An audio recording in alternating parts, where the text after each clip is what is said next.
wrestling fans. Welcome to One Winged Wrestling, where we help you navigate the complex world of pro wrestling, bringing you the best matches, world-class wrestlers, and news you can count on. At One Winged Wrestling, we bring the elite to you. I am your host, Mr. Bill Cutbush, and as you can gather by me doing the show intro, Krishna Denai is not with us today. He is, in fact, missing in action. Not really, he is out at a dinner. So while he is chowing down on some serious food, I believe he's at the Mandarin, which for those of you, I don't know if they have it in the States, but in Canada, the Mandarin's like an all-you-can-eat Chinese buffet style restaurant with, all the various fake Chinese foods like, chicken balls and that kind of stuff. So he will be having copious plates of that, celebrating the birthday, I believe, of my grandniece and his niece, Ariana. So happy birthday to you, Ariana. Anyway, without Krishna here, I will be doing the show today, and as you know, this is our weekly update show where we talk about news, recommended matches, wrestlers of the week. I'm going to do both the AEW Roundup today and my Excursion Report from Japan with, of course, copious amounts of Stardom again. So anyway, let's start off with some news. I wanted to talk a little bit more about the MJF promo spot from last Wednesday. I mean, Christian and I covered it pretty extensively Wednesday. For those of you who listen to that show, you know I did not love that segment. I thought MJF was all over the place. I thought he lost the crowd. I personally believed that it was not the kind of promo you needed to be cutting. This, oh yeah, I hope that Nick Khan actually gives me a better offer. I thought about the whole bidding war of 2024. I am so over it. This is not a storyline you need to be telling when you are clearly right now the number 2 company. Like, I'm sorry, but when WWE got rid of Vince McMahon, apparently they've gotten better. Not well enough for me to be bothered watching, but still better. And they're currently doing pretty well in the ratings. I wouldn't think that it's any kind of competition anymore. AEW is a solid number 2 choice. A number 2 choice I will watch every single week because I love quality wrestling. And that's what I get with AEW. But what I'm not getting is a championship picture with a quality storyline. And I'm not the only one who thought that this segment went a little awry. Dave Meltzer talked about it quite a bit on Wrestling Observer podcast this week, and he wrote in his wrestling newsletter, and I'm going to read you a little segment right now. He said, and this was a point about how they used William Regal in the MJF John Moxley story. Quote, I can't understand putting so much heel steam to the point of being the point man and stealing the title on Regal, meaning, Regal has all of this heel heat, when it was known by the key people by this point that he would be gone in a few weeks. I mean, story or not, the guy was leaving. A lot of talent has questioned that in the same way now that everyone knows he's leaving. Then you had MJF pretending to turn face and then turning back heel. You had Regal turning heel for 2 weeks, but then the idea was that he's the sympathetic baby face for being hit in the neck with his own brass knucks by the devil, to the point Bryan Danielson is going for revenge after the title, or at least that's how it looks to play out. Then with Moxley, the crowd turned him heel, and then he was a babyface screwed out of the title, but he never gets revenge on the manager who screwed him, end quote. He's not wrong. See, Meltzer knows too. This was a mess of a story. A mess. Flip, flip, flip, flip, flip. It was like watching the Big Show flip back and forth continuously between heel and face over a period of weeks between 3 guys. The story bobbled itself. I have so little interest in MJF as champion right now, it's not even funny. The guy is not a superior wrestler by any stretch of the imagination. He can put on a good match if he's in the ring with someone who is a much higher caliber, like a Wheeler Yuta. So if he's going to be facing Bryan Danielson, we'll probably get some good matches. Are they going to be at the level of a Bryan Danielson, Chris Jericho? Probably not. And so Regal's gone. That's fine. And now we're left with a title picture that is going to be MJF rubbing how he wants to go to WWE in our face for how long? I'm so over it. It's almost to the point where I want to fast forward these matches, but unfortunately I have a responsibility to you, our listeners, to watch everything AEW puts out. So I will have to suffer through this MJF title reign. Get ready for it, everyone, because I cannot imagine how this ride is going to go. I really hope they do something better with the storytelling. Because right now, this is almost the whole MJF saga all year long is very close to being my worst story of 2023. I am so sick of it, and I am so over it. But as I mentioned, William Regal is apparently headed to WWE in early 2023. We talked about this last week in the Denies Dirt Sheet segments, and as you recall, at that point it was more of the status of a rumor. Could it be? Might it not be? We didn't know. There was very little to confirm.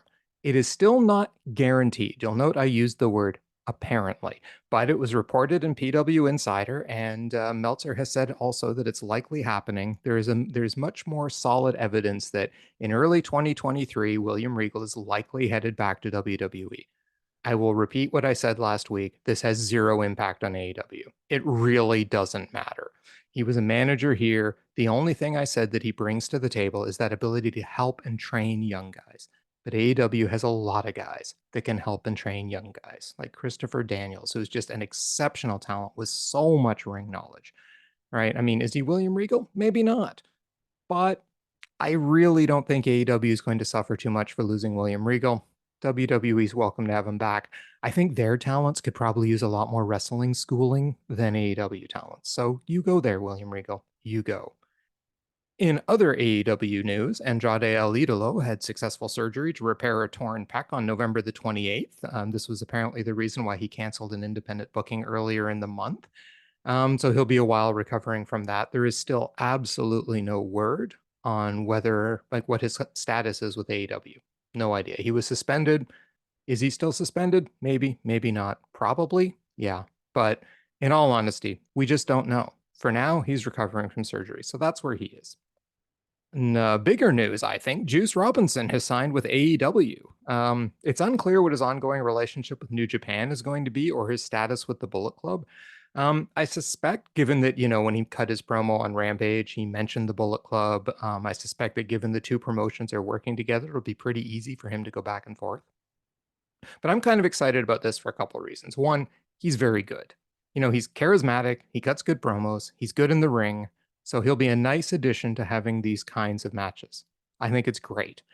Now, the other cool thing is I really hope that he stays a member of the Bullet Club. I hope that this continues that relationship with New Japan, right? Because, Jay White said the Bullet Club is an international organization. They want to infiltrate every single possible promotion that they can. So Juice Robinson is now in AEW. Is he going to be the Bullet Club representative? It seems like it.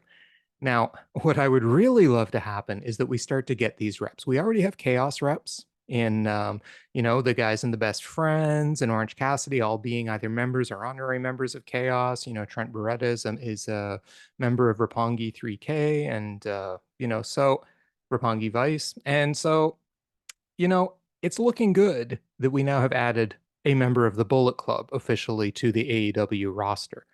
Now, all we need is for United Empire to actually recruit someone. So, Will Ospreay was talking not so long ago about Hook. Hook's not doing a lot. You know what would really push Hook up the ladder in AEW fast? Give him a personality, give him some backing, give him the United Empire. Put him in the United Empire. He would be perfect. A destroying submission machine, suplex machine that can fight at like that junior heavyweight level. That would be great. I would be so into Hook if that were to happen. Also, because you put almost anybody in the United Empire and they are instantly cool. So, I mean, look, even, Great O'Khan, he's pretty cool being part of the United Empire. And then we could have Gideon Grey announcing Hook to the ring. Also pretty cool. Anyway, I think this would be a great idea. I would love to see more of it. I would love to see more Juice Robinson. I am looking forward to seeing what he does in his match in Final Battle coming up in just a few days. Final Battle is 5 days from now. So, excuse me. So yeah, that'll be pretty epic. So Juice Robinson signed. On that note, I will move us to the AEW Roundup. So some quick notes from Dark. Now, I'm not going to go through match by match or anything like that, but I will note a couple of key things from both Dark and Dark Elevation. First, I just want to do a quick shout out. Maki Itoh, my God, is she awesome. She's from Tokyo Joshi Pro Wrestling. She's been tag teaming with Emi Sakura recently. She does sort of a combined comedy, but still hard hitting style, just typical TJPW stuff, right? Like she's got that really funny side to her that is such a joy to watch in the ring, but she can go. This woman is good. They fought against Nyla Rose and Marina Shafir, and absolutely love Maki Itoh's falling side headbutt, where she just stands completely still, arms at her sides, and falls over to the side to hit someone with her head. It looks great. It looks almost comedic, like a doll falling over.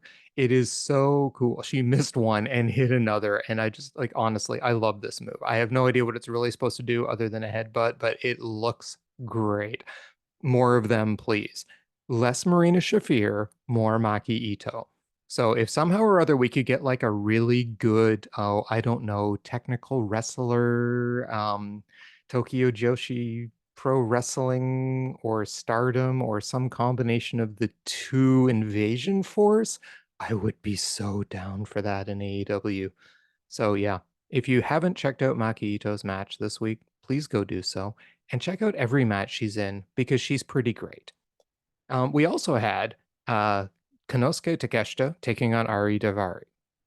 Now, I mean, Takeshita, I mean, what more can you say about him, right? We've talked about him ad nauseum on this podcast.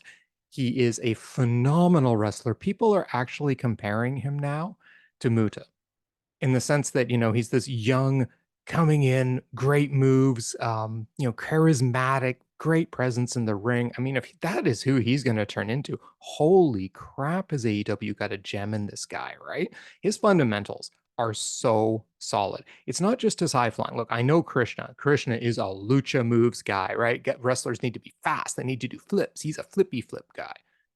I'm a fundamentals guy on top of that. I like the flips, yeah, but a wrestler doesn't always have to flip. Takeshita, yeah, he moves like lightning. He can do springboards. He can do all those fast, fun moves.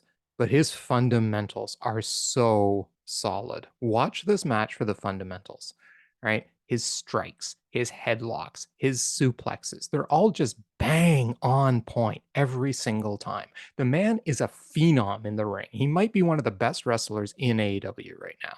He had a good, solid match with Ari Daivari. He hit tons of moves in this match, and his bridge German to win it. The bridge this man puts up, it's just picture perfect. I don't know if you could see a bridge German done any better than the one Takeshita throws out in this match. But in spite of the fact we had Takeshita with such a great performance, I mean, Ari Daivari is no slouch either. He was a good guy for Takeshita to go up to.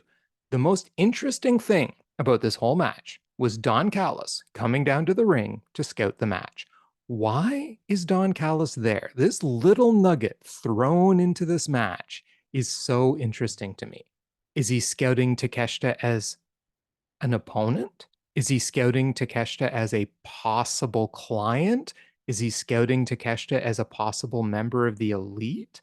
What's he doing there? Right? It's very, very interesting. Is he against Takeshita? Is he with Takeshita? No one knows. He just watched the match from ringside and left. So I loved this, loved it for that reason, because there's just so much you could do with this. Now, AEW, listen, you have had intriguing storylines begin before and then they vanish, or you do something silly with them. Now, occasionally, you really hit it really well with long term booking. Let's make this one of the ones you hit well. We're dealing with Konosuke Takeshita here. He is a potential superstar. So let's treat him like that, shall we? And Don Callis being down there to scout him is a very good sign that that's where they may be going with this. So, yes. We also got on Dark a very interesting promo that Kip Sabian cut on Alex. He just mentioned Alex. Now, I know this is an ongoing feud that he has had in Dark, and he went on at some length. But what I found a little confusing about this, and I'll come up with later, is that he's having this feud with Alex on Dark Elevation, and he starts a whole new feud on Rampage. So what's he doing? Is he going to have multiple feuds? I mean, that's possible, of course. Why can't a guy fight multiple people, right? But I found the promo style is really interesting. I continue to find Kip Sabian interesting on the mic. I'm hoping his matches improve because from what we've seen, and I mean, he has a good match with Orange Cassidy on Rampage. There was some solid stuff in this match, but I wouldn't have called it anything that for me hit next level, right? Like that stuff that's really going to make me say, you've got to see this match, right? It was good, right? And Kip Sabian is good.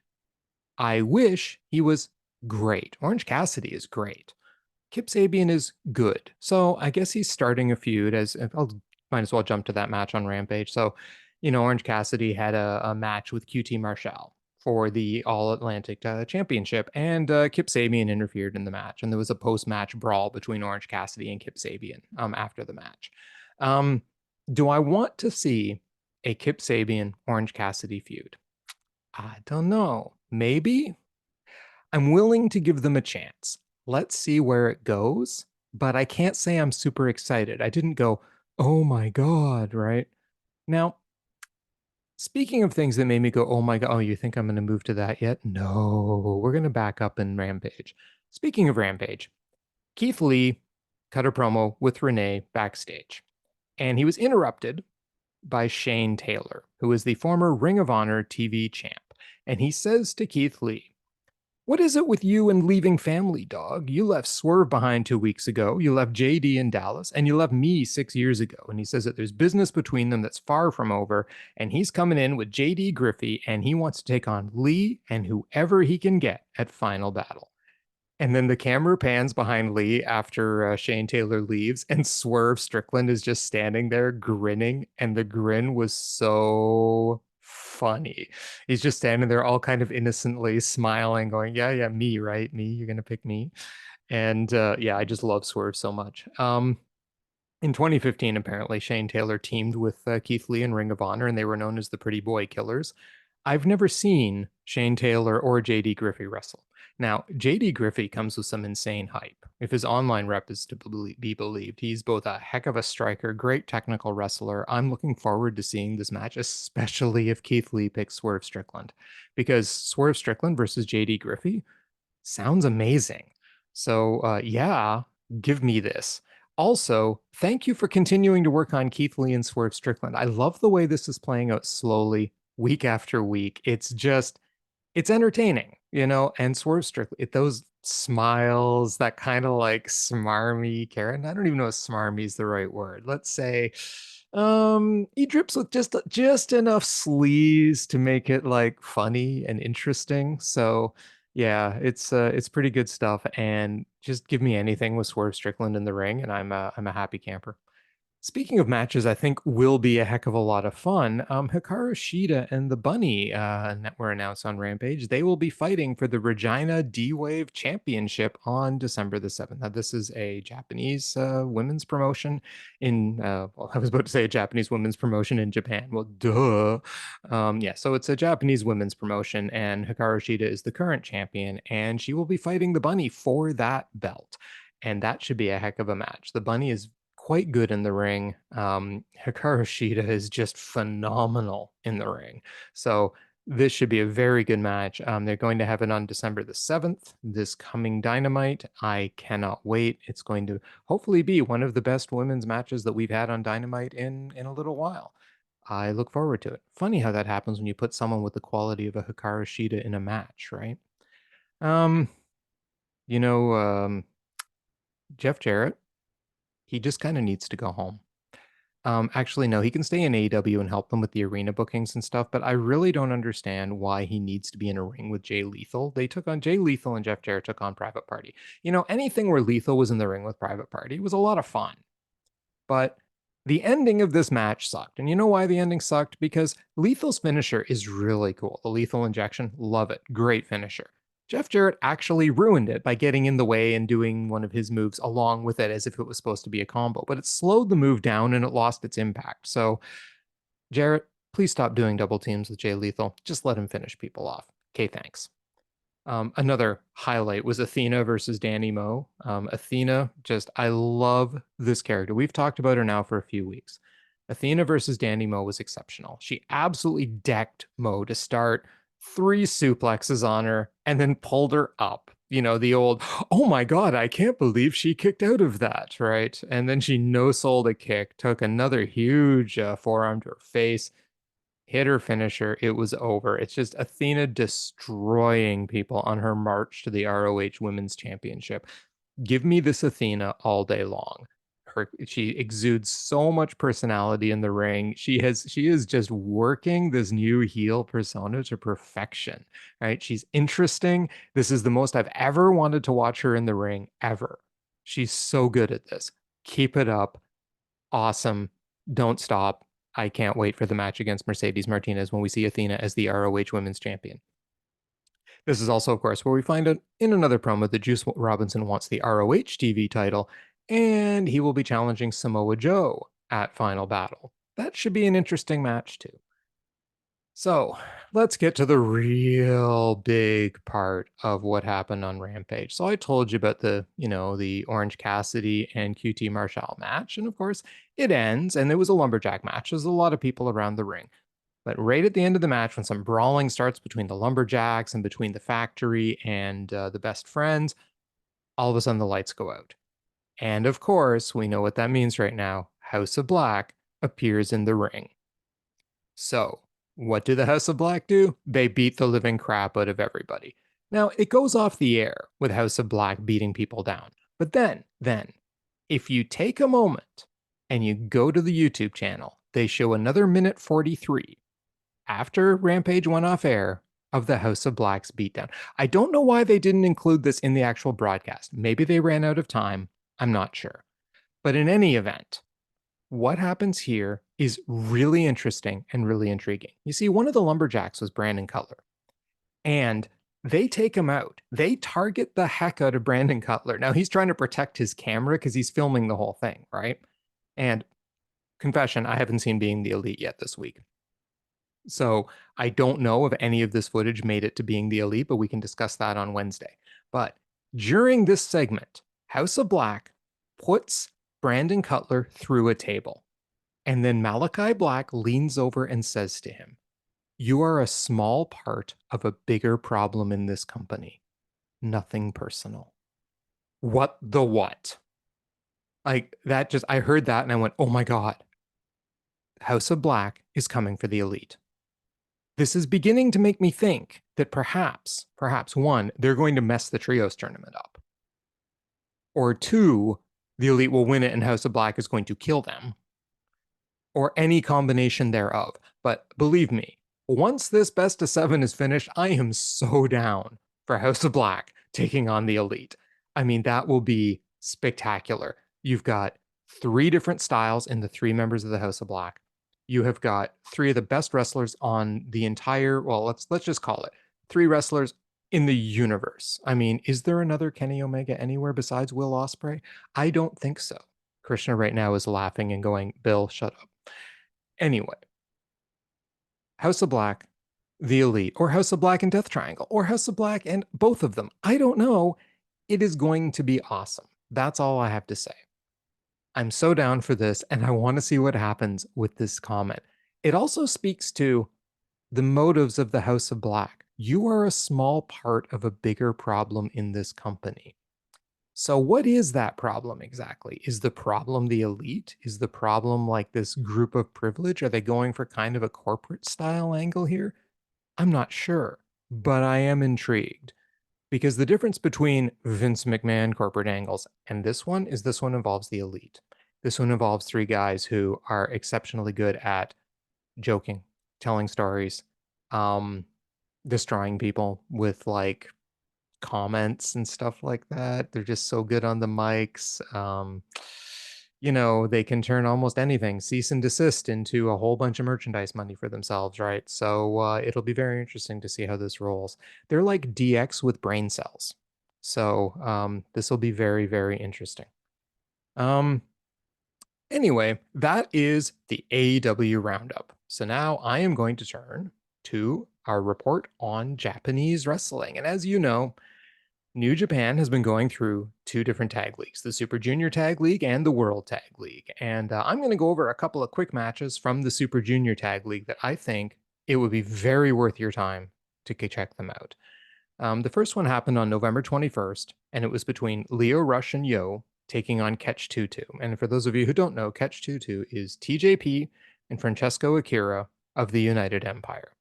And they are the current Super Junior Tag Team Champions in New Japan.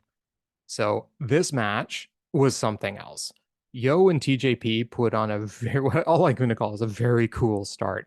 It was so technical. TJP is such a sharp technical wrestler, right? These guys are high flyers and stuff too, but the technique, the escapes, fast moves, counters that Yo and TJP put on to start this match are exceptional. I mean, Leo Rush is also insanely fast. I mean, the guy can move in the ring, but listen, nothing right now beats TJP and Akira. These guys are firing on all cylinders. They are so fast. They're clearly the tag champs for a reason. They work so well together. Their chemistry is outstanding. I mean, at one point, Akira, like, he hit an Italian fly, his version of the Spanish fly, because he's Italian, to Yo, and then a snap half and half to Rush, but then he eats a knee from Yo. Shortly after, hits the Fireplex, which is a bridging German for two. I mean, the way he moves, it's just nuts. And I love their knee move. Like, they call it the knee, and it's they hit the guy with two knees as he's seated on the ground, right?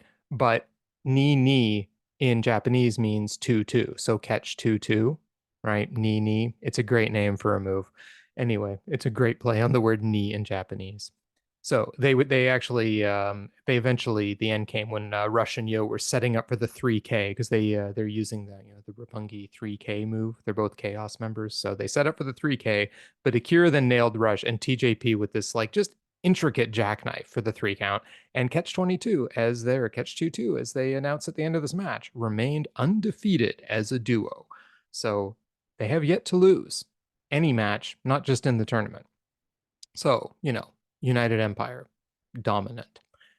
Another match I think that would be worth checking out from that 21st card is Titan and Bushi taking on Clark Connors and Ryusuke Taguchi. Clark Connors is from the LA Dojo. He's a graduate of the LA Dojo, and you saw him, I believe, on commentary at Forbidden Door, because I think he was injured at the time. Clark Connors, though, is great. Or was he on commentary in New Japan Strong? Anyway, he was on commentary somewhere, I heard recently. But anyway, he's great. Very fast, solid moves. He has a very Hangman Page style of wrestling, I would say. That's who I would compare him to. Maybe a younger Hangman with a little bit more of a Yahoo cowboy edge to him. So anyway, Taguchi is very solid. He's pretty quick too. I mean, he's clearly the older guy who's like helping out and schooling the younger Clark Connors, and they have pretty good chemistry together. But I mean, Titan and Bushi, they are next level. Titan is spectacular. I am so glad I'm getting to watch him in this tournament. He does this move where the guy in the opposing corner will grab him by the back of the head and slam him down to the mat, like just grab him by the head and like throw him down. And when that happens, he immediately kips up and does this fast kick strike to the guy in the corner. And then it's just insane. So he did that, fast strikes. The way he launches like this series of just like punches, chops, like to the stomach, to the chest, to the legs, kicks, stomps. It's just, the speed is nuts. The way he runs the ropes. I mean, totally Krishna style wrestler. 100% Krishna style wrestler. So Titan and Bushi, they also did like an amazing slam springboard splash pinning combo. Titan and Bushi won this match with the Angel Immortal, Angel Immortal, I guess.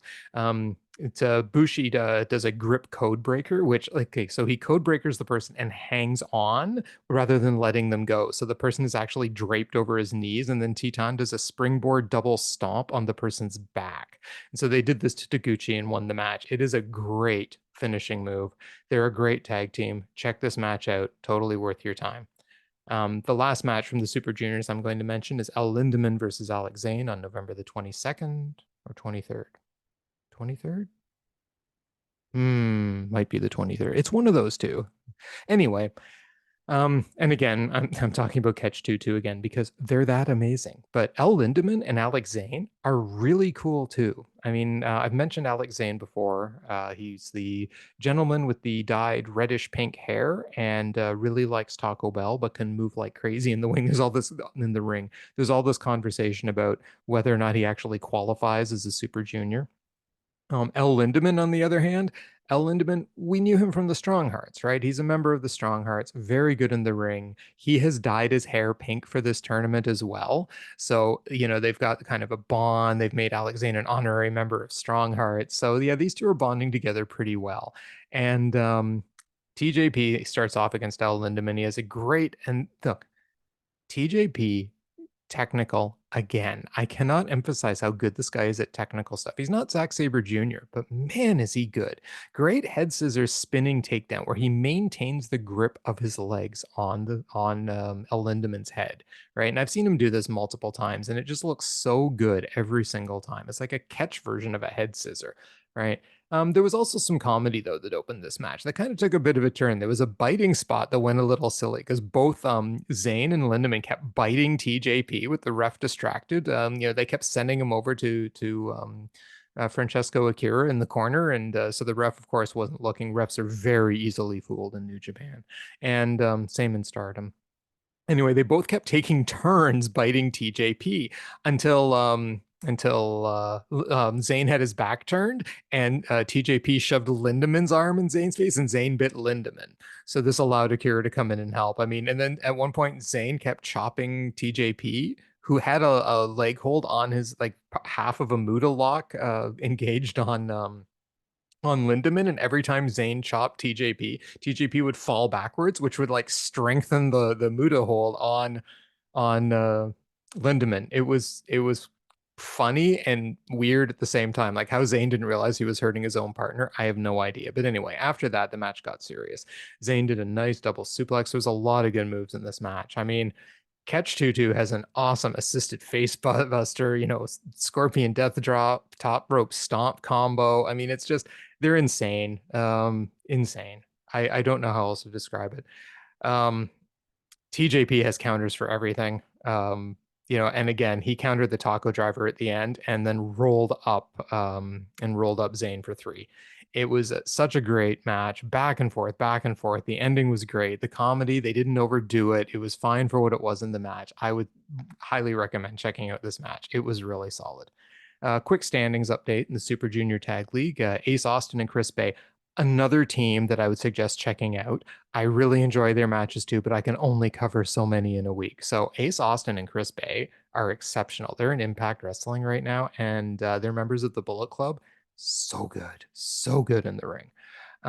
They're ahead with 12 points, catch 2-2, and a 4-way tie for second with 10 points. They have actually been defeated twice in this tournament now, so I have not yet caught up with their matches on this, but I will get there and let you know how that happens. Then they are in a 4-way tie with Zayn and El Lindemann, Bushi and Titan, Rush and Yo. And in the World Tag League, Aussie Open is currently on top with 7-1 with 14 points. I'll be back next week with more on the tag matches. Flipping over to Stardom, the end of the Goddess of Stardom tournament happened this weekend. I am still waiting for those 2 particular shows to be put up on Stardom World, but I'll catch you up on some highlights from the past week or so. In the red block on the show that came to us from Kurokyu Hall on November the 23rd, we saw Aphrodite, which is Utami Hayashishita and Saya Kamitani, taking on Mafia Bella, Julia, and Tekla. This was an excellent match. I mean, these are 4 of your best wrestlers basically in Stardom in the ring together. I think Tekla is someone who I think is going to have her moment to shine very, very soon. But Utami and Julia, I mean, they put on such a good catch show to start. And then Tekla and Saya just came out flying, with Tekla getting the better with Utami when Utami helps out Saya. Until Utami helps out Saya, sorry. This went back and forth. Saya and Julia together in the ring. I am down for a Saya and Julia match anytime. Give me Saya Kamitani and Julia. I want to see this actually happen because when they're in the ring together, it's very cool.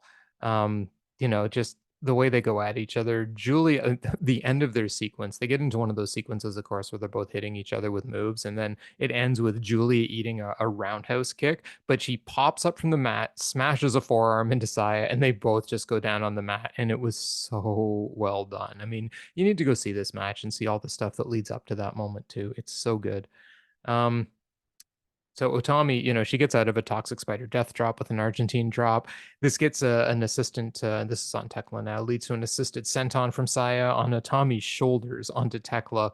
Utami sets up an air rage crash on Tekla, but Julia breaks it up. And then Tekla scores the pin on Utami. Leg roll clutch for 3. I was not expecting this finish at all. In fact, I was expecting, first of all, Tekla pinning Utami. This is what I mean. I think they're setting Tekla up for some pretty big stuff because that's probably the biggest pin Tekla's had since coming back. She pinned Utami Hayashishita, right? Wow. So, first of all, good on Utami. I mean, the offense that Tekla was able to get on her, it was pretty big. And Utami's in the main event picture, right? So, Tekla getting the pin on her, that's huge. Anyway, so I would suggest checking that match out. Solid match.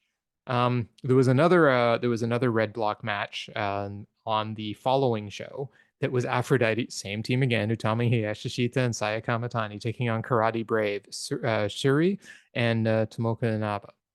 The match starts with Shuri and Utami and their catch sequence. I mean, these two in the ring, I gave one of their matches like a high recommendation last week. Almost the match. Did I make it the match of the week? If it wasn't the match of the week, it was darn close. I'm pretty sure I did make it the match of the week. But anyway, um, I made Utami my wrestler of the week that week. And again, Suri and Utami, when they're in the ring together, it's magic. It's just magic. And this was such a short catch sequence. And a lot of these matches start with catch sequences, right? But my God, do they make it look good? Attempted holds, counters. I mean, it's at another level entirely to what you see from other people. It's like if you had I don't want to go too far, but I mean it's very close to say you have like a Daniel Bryan and Daniel Garcia. It's at that level, right? Because I mean both these women are at that level of wrestling. So, it's just amazing. Saya put the Muda lock on Inaba while Suri and Utami brawled briefly on the floor. I mean, Utami did two delayed body slams to Inaba that looked vicious, but she gave up a lot to Inaba too. Again, we see Utami performing at that level where she's giving up a lot of moves to people who are kind of up and coming. And it is so good to see her allowing others to get moments to shine, show their stuff. Some of the kicks that she ate from Inaba. I mean, you think Suri kicks hard. Inaba, holy heck. And this one round kick to Utami, like she caught her in the head, and it was just like, holy crap, what a kick, right? But Utami and Suri then proceeded to kill each other in the ring at one point. Massive forearms, which Utami wins. There, when they go back and forth, it's just, and the crowd gets so into it. Suri gives her knees on the rope. Utami falls up with an Argentine slam. It's great stuff, right? Um, the ending comes when Suri gets the white, I think it's called the White Tiger. It is basically a stretch muffler trapping the arm. It's a submission hold that she uses, and Saya taps out. And this win puts Karate Brave in direct contention. Contention. Yes, contention. Can Bill speak today? Lesson 1. Contention. Direct contention going into the last weekend. So, standings update. Heading into that final weekend that I will hopefully be back letting you guys know about next week. In the Red Goddess division, we have Meltier, Aphrodite, and Mafia Bella tied on top with 8 points each. Karate Brave at 7, and Black Desire, I think, still sort of in striking distance. Maybe probably not with 5 points. Well, I guess if they've only got one match, maybe two left total. No, it won't even be that. So yeah, Black Desire's out of it. Forget I said. Blue Goddess. In the Blue Goddess division, we have Maya Hime and BMI 2000 with 8 points. The New Eras and 7 Up both sitting with 7, and FWC with 6. So this could get very interesting. I am highly looking forward to watching those matches this coming week. Stardom and Showcase also happened, but I talked about this with Krishna last week. This is kind of a wacky show. I've watched it. I've watched the matches, but I want Krishna to be here when I review it because I want his reaction to some of these matches. They need to be appreciated and discussed because, my God, Stardom and Showcase is fun. That's all I have to say. It's fun. One piece of news came out of it, though, that I will discuss. Prominence, a stable led by Suzu Suzuki with Riza Sera and Hiragi Kurumi. They issued a challenge for the Artist of Stardom Championship, the trios belts in Stardom that are currently held by Oedo Tai, Momo Watanabe, Starlight Kid, and Saki Kashima. This will happen during the Stardom Dream Queendom show on December 29th, which is basically Stardom's Wrestle Kingdom. So, yeah, this looks like a good match. Suzu Suzuki is amazing in the ring. I've talked about her on this podcast before. I love Oedo Tai, Momo, Starlight Kid, Saki Kashima. I love all three of them. I will be rooting for them, but it's going to be a good match. So that's Stardom for this week, and shifting quickly to other news in Japan. Darby Allin I know, there you go. I'm going to talk about Japanese news, Darby Allin, right? So anyway, he was announced as being added to the Pro Wrestling Noah show on January the 22nd at the Yokohama Arena in the main event, which is a trios match.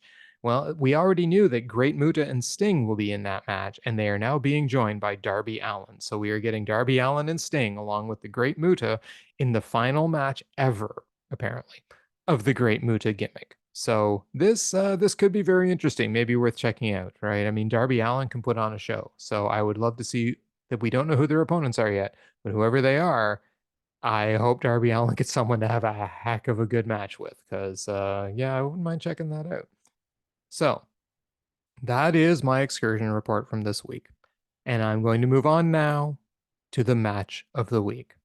And, if I turn to Krishna right now, I know what he'd be saying. He would be saying the Elite versus Death Triangle 3.